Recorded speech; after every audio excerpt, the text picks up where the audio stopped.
Hi friends, मैं आपका दोस्त Vishal Mohan Goyal, plastic cosmetic and vascular surgeon, Samarpan hospital, urban state Hisar. दोस्तों, आज हम वेरिकोज वेन के मिथ्स और फैक्ट्स के बारे में बात करते हैं। जैसे कि एक बहुत इंपॉर्टेंट मिथ है कि ये सिर्फ फीमेल्स में ही होता है, तो दोस्तों ऐसा गलत है।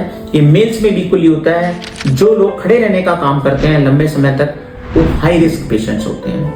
दोस्तों, ऐसा कहा जाता है कि आलती पालती मारने से भी ये हो जाता है। ऐसा नहीं है दोस्तों, ये वॉल्व्स की लीकेज की वजह से होता है। दोस्तों, कुछ लोग पूछते हैं कि हम तेल मालिश कर लें तो क्या वेरिकोज वेन्स ठीक हो सकते हैं। एक बार वॉल्व्स की डिसफंक्शन, इनकॉम्पिटेंसी आ जाती है तो इसका इलाज लेजर ही है। दोस्तों, पूर्व में इसका इलाज ऑपरेशन द्वारा किया जाता है जिसमें मल्टीपल कट्स लगते थे, लेकिन अब इसको लेजर द्वारा कर सकते हैं जिसके अंदर कोई कट, टाँका चीरा नहीं आता है और आराम से पेशेंट को हम लोग उसी दिन शाम को घर भेज सकते हैं। Thank you.